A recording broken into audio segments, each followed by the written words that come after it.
मेरे मन में और कोई डर नहीं था।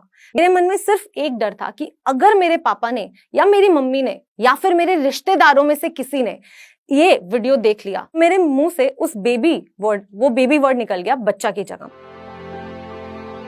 मैंने अपने घर पे बिना बताए एक इंस्टीट्यूशन में अप्लाई कर दिया और मेरा सिलेक्शन भी हो गया। अब इस बात से मैं बहुत खुश थी, लेकिन मुझे डर भी लग रहा था कि मेरे पापा अलाउ नहीं करेंगे, क्योंकि जो मैंने मेरे पापा को एक सपना दिखाया था कि मुझे गवर्नमेंट जॉब करनी है, मुझे प्रोफेसर बनना है, वो मैं अब खत्म करने वाली थी, क्योंकि मैं एक प्राइवेट कंपनी में जॉब करना चाह रही थी। मैंने अपने पापा को बताया डरते डरते, और मेरे पापा का रिएक्शन बिल्कुल वही था जो मैंने एक्सपेक्ट किया था। मेरे पापा ने मना कर दिया। मेरे पापा ने बोला कि तुम्हें पीएचडी करनी है, तुम पीएचडी करो, तुम प्रोफेसर बनो। लेकिन मुझे वो जॉब नहीं करनी थी, मुझे प्राइवेट जॉब करनी थी, मुझे वो लाइफस्टाइल अच्छा लगता था। तो इसके बाद में मैंने मेरे पापा को बहुत ज्यादा मनाने की कोशिश की, लेकिन वो खुश नहीं थे। यहां से मेरा वो टाइम शुरू हुआ जहां पर मेरे पापा मेरे काम से खुश नहीं थे, और मेरी जिंदगी का सिर्फ एक ही मोटिव बन गया कि कुछ भी करके मुझे अपने पापा को प्राउड फील कराना है। मैंने वो जॉब शुरू कर दी। ऑब्वियसली मेरे पापा ने बिल्कुल मना नहीं किया, उन्होंने एक्सेप्ट किया, पर वो इतना खुश भी नहीं थे। उसके बाद में जब कोविड आया तो मैं अपने घर गई, और जब मैं अपने घर गई तो मैं काम करती थी। मेरे पास इतना टाइम नहीं होता था कि मैं अपने घर वालों को टाइम दे सकूं, और कोविड के चलते चलते मुझे वो जॉब कुछ रीजंस की वजह से छोड़नी पड़ी। उस टाइम मैंने देखा कि ऑनलाइन एजुकेशन कितना ज्यादा बूम कर रहा है, और मुझे ऐसा लगा कि मैं बच्चों की हेल्प कर सकती हूँ। बिल्कुल ऐसे बच्चे जो मेरे जैसे हैं, जिन्होंने सपने देखे हैं लेकिन पूरे करने का उन्हें डर है।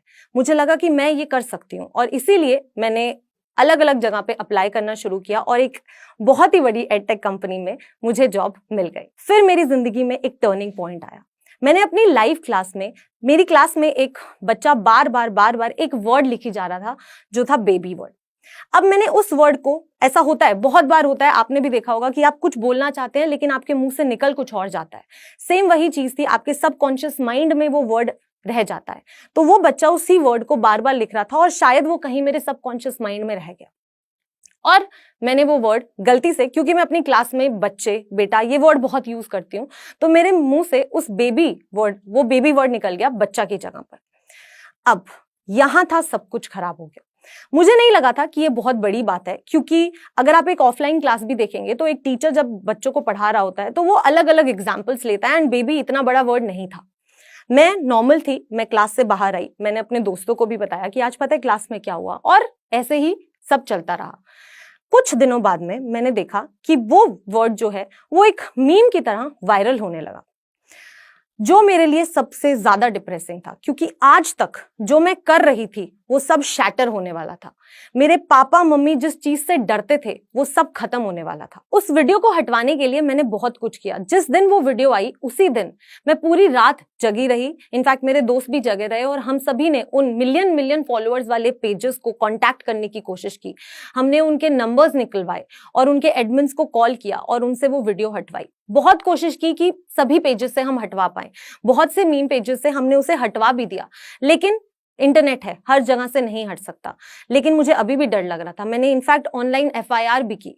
मुझे आईपीएस ऑफिसर ने भी बुलाया, उन्होंने मुझसे वो वीडियो पूछा कि कैसे आया, और सारी डिटेल्स उन्होंने मुझसे मांगी, और उन्होंने भी कोशिश की कि वो उस वीडियो को हटा पाए। लेकिन इतना आसान नहीं है। ऑनलाइन वर्ल्ड बहुत ही ज्यादा रैपिड है, जहां पर हर चीज रिमूव करना बिल्कुल भी पॉसिबल नहीं है। अगर ऐसा कुछ होता है तो आपको उस चीज को एक्सेप्ट करना पड़ेगा और आगे मूव ऑन करना पड़ेगा। तो बस मैंने अपने आप को यही समझाया कि ये एक समय है, बुरा टाइम है, अच्छा टाइम भी आएगा, छोड़ दो।